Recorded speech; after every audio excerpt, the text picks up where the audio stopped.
خطبہ جمعہ ہو رہا تھا تو جناب علی المرتضیٰ نے جمعہ روک کے فرمایا بتاؤ بھائی مسلمانوں سب سے بہادر کون ہے؟ بتاؤ۔ لوگوں نے کہا حضور آپ ہی سب سے بہادر ہیں، زمانہ جانتا ہے۔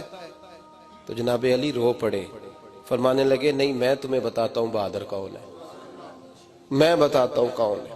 میں جب اللہ مجھے توفیق دیتا ہے نا، میں حرم کعبہ جاتا ہوں تو میں جب خانہ کعبہ کے پاس بیٹھتا ہوں نا تو میں یہ والی حدیث یاد کرتا ہوں، یہ روایت میری آنکھوں کے سامنے آتی ہے، اس کو میں اپنے ذہن میں حاشیہ خیال میں لاتا ہوں۔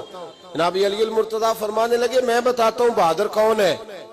جناب کون ہے؟ فرمانے لگے ایک دن ایسا بھی آیا کہ مکے کے سارے سردار کٹھے ہو کے محبوب پاک پہ حملہ کرنے لگے، حضور کو گرا لیا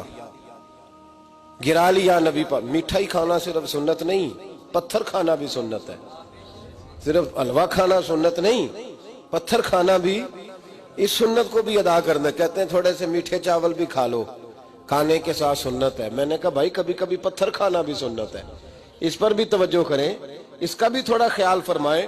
کہتے ہیں حضرت علی کے کفار مکہ نے نبی پاک صلی اللہ علیہ وسلم کو گرا لیا اور معاذ اللہ تشدد کرنے لگے۔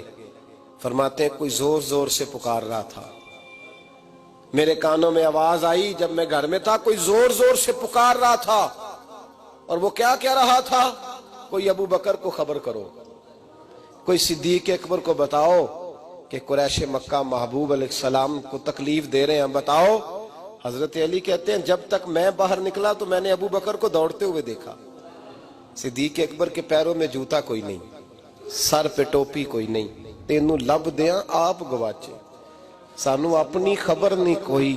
کہتے ہیں بھاگتے جا رہے ہیں، اور پھر جب صدیق اکبر پہنچے تو میں دوڑا آ رہا تھا اور منظر دیکھ بھی رہا تھا کہ ابو بکر صدیق نے ایک کافر کو ادھر پھینکا، دوسرے کو ادھر پھینکا، تیسرے کو ادھر، اور ساتھ ساتھ فرماتے جا رہے ہیں ظالموں اسے مارتے ہو جو تمہیں جنت کا راستہ دکھاتا ہے، ظالموں ان پر تشدد کرتے ہو جو تمہیں جہنم سے بچاتے ہیں، جو تمہیں اللہ کا قرب دیتے ہیں، جو تمہیں دنیا کی آزمائشوں سے بچانے آئے۔ کہتے ہیں جب جناب صدیق اکبر نے دیکھا کہ پیچھے نہیں ہٹ رہے، بڑا مشکل کام نہیں کسی کے حصے کی مار کھانا، دین کا نام لے کے اپنا قد اونچا کرنا بڑا آسان ہے، لیکن 4 اینٹیں اٹھا کے کسی مسجد میں لگانی پڑ جائیں تو لوگوں کی شان میں کمی آتی ہے معاذ اللہ۔ جناب ابو بکر صدیق رضی اللہ تعالیٰ عنہ حضور کے اوپر لیٹ گئے، اور مولا علی فرماتے ہیں نبی پاک کے حصے کی ساری مار ابو بکر صدیق نے کھائی، اور اتنی مار کھائی کہ بے ہوش ہو گئے۔ ان کے قبیلے کے لوگ آئے، اٹھایا، اور قبیلے کے ایک شخص نے کہا قریش مکہ یاد رکھنا اگر ابو بکر کو کچھ ہوا تو تمہیں بدلہ دینا پڑے گا۔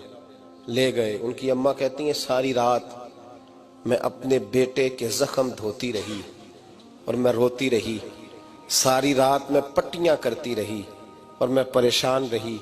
برادری ساری کٹھی تھی کہ ابو بکر کو ہوش آئے اور وہ بتائیں کون کون شامل تھا تو ہم بدلے کی کوشش کریں۔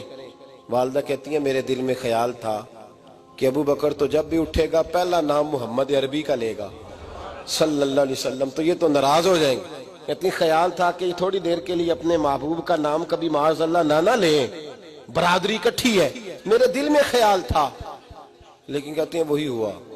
حضرت سیدنا ابو بکر صدیق کی آنکھ کھلی، کہا حضور کا پتہ بتاؤ۔ اماں کہتی ہیں میں نے کان میں کہا ابو بکر ذرا ٹھہر جا، برادری ساری کٹھی ہے، تو حضور کا نام لے گا تو چلے جائیں گے۔ تو کہتے ہیں ابو بکر اٹھ کے بیٹھ گئے، کہنے لگے جس نے بیٹھنا ہے بیٹھے، جس نے جانا ہے جائے، مجھے برادری کی ضرورت نہیں، مدینے والے محبوب کی ضرورت ہے۔